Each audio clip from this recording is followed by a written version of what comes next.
गांव का नाम था माधवपुर, जहां मिट्टी की सौंधी खुशबू, चौपाल की कहानियों और पीपल की शीतल छांव से जीवन बसता था।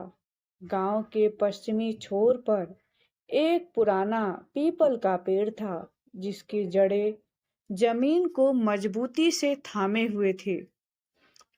ठीक वैसे ही जैसे शिव नारायण की यादें उसके दिल में बसी थी। हर शाम जब सूरज अपनी सिंदूरी चादर ओढ़ने लगता, शिव नारायण चुपचाप वहीं बैठ जाता। कोई उससे कुछ पूछता नहीं था, क्योंकि सब जानते थे कि उसका मन बीते दिनों की परछाइयों में खोया रहता है। लेकिन 8 साल का रोहन, जिसे पुरानी कहानियों में दिलचस्पी थी, अक्सर उसके पास आ जाता। बाबा, आप हर दिन यहाँ बैठते हो, पर कभी किसी से बात नहीं करते। रोहन ने भोलेपन से पूछा। शिव नारायण हल्की मुस्कान के साथ बोला, बेटा, कुछ बातें शब्दों में नहीं कही जा सकती। कुछ प्रेम कहानियां अधूरी रहकर भी पूरी लगती है। कैसी कहानी बाबा? रोहन उत्सुकता से बैठ गया। शिव नारायण ने एक गहरी सांस ली और अपनी कहानी कहनी शुरू की। यही चौपाल थी, यही पीपल का पेड़ था, और यही कहीं राधा खिलखिलाती थी। राधा, मुखिया जी की बेटी, जिसकी हंसी से सुबह होती और जिसकी आंखों में सूरज ढलता। वो गांव की शान थी, हर किसी की लाडली, लेकिन सबसे ज्यादा वो शिव नारायण के दिल में बसती थी। शिव नारायण एक साधारण किसान का बेटा था, जिसके पास ना तो दौलत थी, ना कोई ऊंचा रुतबा, लेकिन उसके पास मेहनत थी, ईमानदारी थी, और एक दिल जो केवल राधा के लिए धड़कता था। बचपन की दोस्ती कब प्यार में बदल गई, पता ही नहीं चला। दोनों पीपल के पेड़ के नीचे बैठकर घंटों बातें करते, सपने बुनते, आने वाले कल के सपने देखते। शिवा, जब हम बड़े हो जाएंगे तब क्या होगा? राधा ने एक दिन पूछा था। हम शादी करेंगे, एक छोटा सा घर होगा, खेतों में काम करेंगे, और जब शाम होगी तो ऐसे ही इस पीपल के नीचे बैठेंगे। शिव नारायण ने पूरी विश्वास से कहा था। राधा ने उसकी आंखों में देखा और मुस्कुरा दी। उसे भी यह ख्वाब अच्छे लगते थे, लेकिन सामान के कुछ अपने नियम होते हैं, जो सपनों को हकीकत नहीं बनते देते। शिव नारायण और राधा के प्यार की खबर जब पूरे गांव में फैली, तो ये कोई खुशी की बात नहीं थी। मुखिया जी को ये रिश्ता मंजूर नहीं था। मेरी बेटी एक साधारण किसान से शादी नहीं कर सकती, उन्होंने कड़क आवाज में कहा था। राधा ने हिम्मत करके कहा, बाबा, प्यार जात पात और ऊंच नीच नहीं देखता, लेकिन जिस उसके पिता ने उसे घर में कैद कर दिया। इधर शिव नारायण ने बहुत कोशिश की, गांव के बड़े बुजुर्गों से विनती की, लेकिन कोई साथ नहीं आया। और फिर वो मनहूस दिन आया। मुखिया जी ने जल्दबाजी में राधा की शादी एक बड़े व्यापारी के बेटे से तय कर दी। शादी का दिन आया तो पूरा गांव बारात देखने उमड़ा था।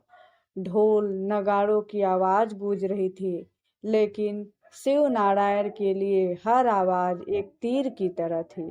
वो पीपल के नीचे बैठा रहा, न रोया न कुछ कहा, बस चुपचाप। राधा की डोली जब गांव से निकली, तो उसने एक बार खिड़की से झांका।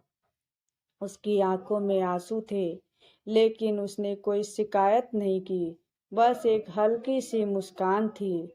हमारे सपने अधूरे रह गए, लेकिन जब हमारी मोहब्बत कभी ख़त्म नहीं होगी। डोली आगे बढ़ गई, लेकिन शिव नारायण की दुनिया वहीं ठहर गई। राधा की शादी जयप्रकाश एक बड़े व्यापारी के बेटे से हुई थी। जयप्रकाश एक अमीर, घमंडी और व्यस्त इंसान था, जो हमेशा अपने काम की में लगा रहता। शादी के पहले कुछ दिन राधा ने सोचा कि शायद वो इस रिश्ते को अपनाने की कोशिश कर सकती है, लेकिन जल्दी ही उसे एहसास हुआ कि इस शादी में प्यार नहीं था, बस एक सामाजिक समझौता था। एक बड़ा हवेली जैसा घर जिसमें नौकर चाकर थे, लेकिन उसमें राधा को अपनाने वाला कोई नहीं था। जयप्रकाश के माता पिता, जो सिर्फ अपने बेटे की प्रतिष्ठा की परवाह करते थे, राधा की भावनाओं की नहीं। राधा का अकेलापन, क्योंकि जयप्रकाश अक्सर बाहर रहता था और जब घर आता तो भी उसे राधा से कोई खास लगाव नहीं था। राधा अक्सर अपने कमरे की खिड़की से बाहर देखती, जहां उसे दूर दूर तक केवल अपना बीता हुआ प्यार दिखाई देता।